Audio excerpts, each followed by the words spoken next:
Olá, queridos amigos e seguidores que acompanham os nossos vídeos aqui no canal do YouTube Casa da Boa Sorte. Sou Babá Ilessiria Odile Zarcel e estou aqui mais uma semana para a alegria de todos os nossos seguidores e a tristeza daqueles que não nos seguem, falando sobre a religião tradicional Yorubá e hoje literalmente. Então, se você quer saber sobre a nossa religião, sobre a nossa tradição, assiste esse vídeo do princípio ao fim.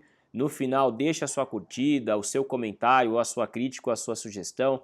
Compartilha ele pelo link original, via WhatsApp, no Facebook, enfim, nos ajude a levar essa informação para o maior número de pessoas. E antes de entrar no assunto, se você deseja conhecer o nosso trabalho pessoalmente, manda mensagem no WhatsApp do pessoal que cuida da agenda do nosso templo.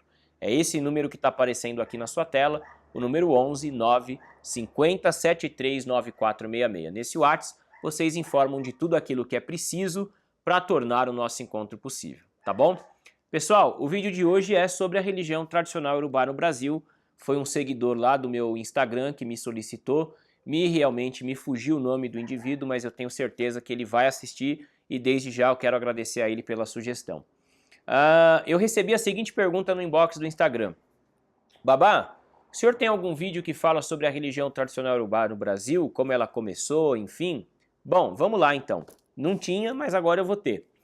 Gente, o que acontece? A grande maioria talvez não saiba. Além de sacerdote dentro da religião tradicional Yorubá e de seguir essa religião desde 1997, né? Eu tive a possibilidade de fazer faculdade de História e dentro da faculdade, com uma professora minha de História Africana, eu quis me aprofundar muito sobre o processo da escravidão no Brasil para entender o porquê que a religião chegou aqui de uma forma e se transformou em algo muito diferente depois com o passar do tempo.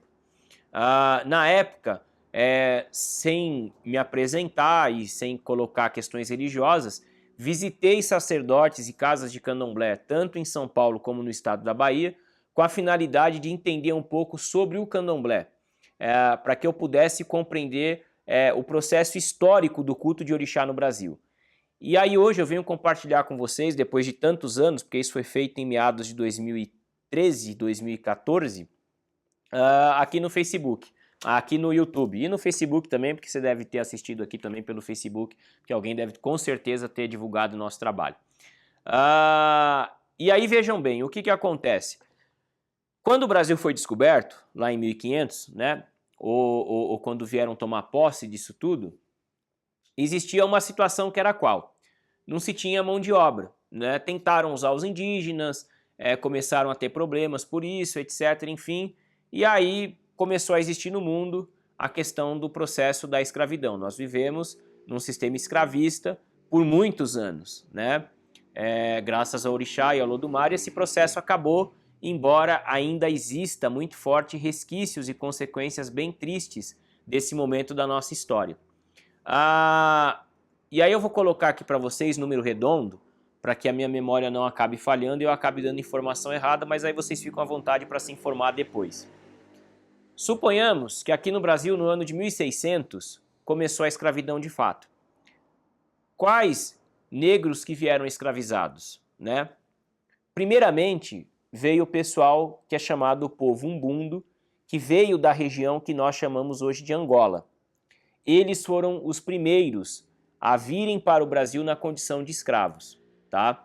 Ou seja, eles não escolheram, a gente vai atravessar o Atlântico, vamos ver o que tem do outro lado. Não, eles vieram obrigados, enfim, numa situação lamentável, como a grande maioria deve saber. Quando aqueles chegaram, existia toda uma questão do cristianismo muito forte, enfim. E eles trouxeram o culto deles, que é o culto ao que eles chamam de Inquice, né? E começaram a praticar de uma forma bem escondida dentro daquilo que era possível e viável. E esse culto ficou sendo praticado às escondidas por muito tempo. Apenas pertinho do final do processo da escravidão, lá em meados de 1800, é que começou a vir para o Brasil os negros escravizados da terra Yorubá e também da terra Fon, tá? Isso é um dado histórico, tá? Quando eles vieram, eles chegaram aqui E lógico, pegaram ainda um momento muito triste, muito delicado, a religião não era permitida, mas já estava pertinho do final. E aí aqui eles tiveram, os Yorubás, eu vou me limitar a falar dos Yorubás, que se readaptar a uma nova realidade, né? Por um exemplo, em nenhum local do mundo dá ubi de 4 gomos. O único país no mundo que dá ubi de 4 gomos é na terra Yorubá, na Nigéria. Se você plantar ubi na Bahia, vai pegar, só que vai dar o de 2 gomos. Se você plantar ubi em Manaus, vai pegar, mas vai dar ubi de 2 gomos. Não dá ubi de 4 gomos fora da Nigéria. O porquê, não sei te explicar, deve ter alguma questão além de científica e espiritual por detrás disso. Então, quando chegaram aqui, eles já não tinham uma ferramenta que para eles lá era muito comum. E eles tiveram que adaptar, né? E assim foi com o obi, assim foi, por um exemplo, com as penas sagradas, Ikodidé, Lekeleke, Aluko, Agbe, né? E várias outras. Enfim, e aí eles tiveram que ir adaptando. Folhas que lá tinham, né? E aqui não tinham, eles tiveram que ir adaptando por aquelas que se assemelhavam, né? Pelo formato, pela coloração, se tinha penugem, se não tinha. E aí eles foram readaptando o culto, né? E aí se construiu uma forma de culto ao orixá um pouco diferente daquela que existia na terra Yorubá. Por quê? Porque eles estavam em um local diferente, em condições completamente diferentes, né? E aí, depois de um tempo, acabou a escravidão, a religião continuou proibida, mas mesmo assim passou a existir o que hoje é conhecido como candomblé, né? E o candomblé, depois da sua fundação de fato, também foi se transformando com os novos tempos e, enfim, hoje nós temos essa religião afro-brasileira chamada candomblé, que eu particularmente respeito muito. Muita gente acredita que eu não gosto do candomblé, ou que eu desrespeito o candomblé, não. Eu tenho o maior respeito pelo candomblé e pela história dele no Brasil, de resistência. E por ter tanto respeito, é que o que eu peço para as pessoas é: não misturem as tradições religiosas. A Umbanda é linda sendo Umbanda, o candomblé é lindo sendo candomblé, e a religião tradicional Yorubá é linda sendo religião tradicional Yorubá. Eu acredito que as três podem se unir socialmente e politicamente, mas não há necessidade de misturar rituais, práticas e costumes, porque vai acabar descaracterizando tanto uma como a outra. E quando eu falo isso, eu falo pelo respeito que eu tenho à história de todas essas religiões, né? Então, retomando aqui o assunto, eu digo para vocês o seguinte: a religião Yorubá no Brasil já não existia. O que existia era candomblé. Era o culto de orixá dentro dos padrões que foram possíveis numa religião que estava fora da sua terra, né?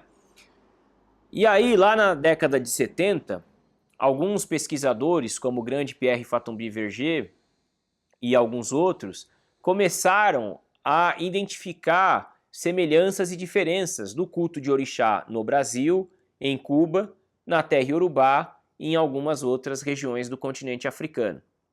E isso começou a ser publicado em livro. Esses livros começaram a ser comercializados, as pessoas começaram a ter acesso e começaram a se interessar. Caramba, tem na África culto de orixá.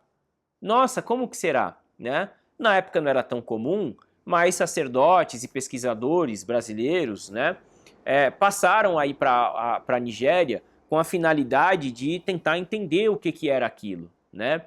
E viram que era culto orixá, porém de uma forma muito diferente do que existia já aqui no Brasil. Naquela época, também não era tão comum, mas alguns sacerdotes iorubás vieram para o Brasil e começaram a se dar conta de que aqui existia uma forma de culto ao orixá, um pouquinho diferente da deles, mas que mantinha as divindades deles viva aqui do outro lado do Atlântico. E aí passou a existir um intercâmbio, gente, em uma proporção bem pequena, mas passou a existir. Na década de 80, foi feito um acordo, se eu não estou enganado, entre algumas universidades da Nigéria e do Brasil. E uma quantidade enorme de nigerianos vieram estudar. Alguns muçulmanos, outros realmente de Ifá, outros de orixá e outros que talvez eram até ateus. mas que quando chegaram aqui, se depararam com a Umbanda e com o Candomblé. Se depararam com a palavra Xangô, com a palavra Oxum, com a palavra Oxalá, com a palavra Ogum e falaram, ora, existe as divindades que eu cultuo na minha terra aqui no Brasil. E aí eles começaram a visitar, ver cerimônias, ver cultos e viram que tinha grandes diferenças, né? E aí alguns tiveram em mente, bom, se o brasileiro se interessa pela minha espiritualidade, pela espiritualidade do meu povo, eu vou prestar um serviço de resgatar o culto da forma como é feito na minha terra. Eu vou trazer o culto da minha terra para cá. Já que hoje a religião é permitida e já que hoje eu não estou aqui na condição de um escravo como meu ancestral ficou, eu tenho essa liberdade. E aí eles passaram a promover esse intercâmbio. Alguns foram muito bem-sucedidos, outros, infelizmente, não, né? E nesse processo, muitas pessoas que não tinham religião passaram a se interessar pela religião tradicional iorubá, pessoas que eram da Umbanda, mas que tinham as suas insatisfações, passaram a se interessar pela religião tradicional iorubá, muitos candomblecistas também passaram a se interessar pela religião tradicional iorubá. E hoje, em 2020, há 40 anos, né, depois, 80 para 2020 é isso, 40, nós temos uma quantidade enorme aqui no Brasil de adeptos da religião tradicional iorubá. Pessoas que trazem sacerdotes da Nigéria, pessoas que vão para a Nigéria ou pessoas que são filiadas a templos que têm uma relação constante com a terra iorubá em suas diversas regiões, né? Vocês têm pessoas aqui no Brasil que são iniciadas na cidade de Abelcutá, como é o meu caso, na cidade de Ibadan, na cidade de Oió, Oxobu, Ogbomoxó, Oderemo, Ekiti, Ilé-Ifé, enfim, de várias regiões. E isso em 40 anos. Então, a religião tradicional iorubá no Brasil, ela veio sim na época da escravidão, só que sem a possibilidade de ser praticada como hoje nós temos a possibilidade. Hoje você pega um avião, em 20 horas de voo, você está na Nigéria, contando com a escala, obviamente, né? Com a escala não, com a conexão. Porque senão daqui a pouco o pessoal vai falar, olha, o Zarcel falou que do Brasil para a Nigéria de avião é 20 horas. Se tivesse voo direto, devia ser umas 12.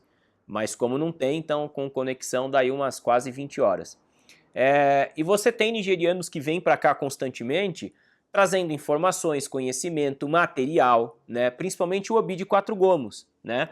Que é algo que quase todos nós hoje utilizamos. Até o pessoal do afro-brasileiro, que não tinha o costume, passou a usar dos anos 2000 para cá de uma forma mais ativa e intensa. Então, ora, hoje nós temos uma forma de praticar a religião tradicional iorubá aqui, não como na Nigéria, porque nós continuamos num local e numa cultura muito diferente, né? Mas de uma forma mais próxima, né? Sem a preocupação de que a igreja vai mandar a gente ser preso, se bem que a gente ainda corre alguns riscos devido à intolerância do outro lado, mas não tanto quanto naquela época. Então hoje nós temos a nossa liberdade religiosa assegurada na nossa Constituição e é importante que a gente lute para que isso se mantenha, né? Enfim, então nós temos vantagens que os nossos ancestrais não tinham. E aí, consequentemente, a gente pode começar a praticar a religião respeitando alguns limites de uma forma mais parecida do que é feito na terra iorubá. E aí eu repito, é lógico que nunca vai ser igual, gente, porque nós estamos falando de lugares diferentes, onde o clima é diferente, onde algumas leis também são diferentes e, consequentemente, nem tudo é possível. Mas aquilo que a gente procura reproduzir de uma forma que fique bem parecida, né? Então isso é muito bacana. Então nesse vídeo eu quis explicar para vocês esse processo. Eu peço perdão se ficou um pouquinho longo, mas realmente eu queria falar disso, tá? Para que vocês tivessem um entendimento de como foi esse fenômeno. E até para que as pessoas entendam o porquê que muitos me perguntam, Babá, o porquê que a religião iorubá é tão diferente do candomblé? Eu acho que quem assistir esse vídeo vai compreender. Ambas merecem o nosso respeito, né? E a questão de qual eu vou seguir é aquela que atende melhor às suas expectativas, te faz se sentir melhor, te ajuda a ser uma pessoa melhor. Eu acredito que não existe religião boa ou religião ruim, não existe religião melhor ou pior. Existe aquela que soma a sua vida, as suas expectativas e te ajuda no seu processo de desenvolvimento, tá bom? Pessoal, para vocês que assistiram o nosso vídeo de forma tão paciente, lembrando, aqueles que desejam conhecer o nosso trabalho pessoalmente, manda o WhatsApp para o número 11 950739466, esse número que está aparecendo aqui na sua tela. Mandando mensagem lá, o pessoal retorna explicando tudo aquilo que é possível para tornar o nosso encontro possível. Você que gostou do vídeo, deixa a sua curtida, deixa o seu comentário. Se você ainda não é inscrito no nosso canal, se inscreve. Todo domingo tem vídeo novo aqui sobre a religião tradicional Urubá e o culto de Orixá. E se você puder nos ajudar, pega o link original do nosso vídeo e compartilha via WhatsApp para o maior número de pessoas que você puder, posta no seu perfil do Facebook, enfim, nos ajude a levar essa informação tão bacana para todas as pessoas que tiverem a necessidade de compreenderem e de aprenderem sobre, tá bom? Pessoal, obrigado pelos olhos e pelos ouvidos atentos. Até os próximos vídeos. Um grande abraço, Sirio. Tchau, tchau.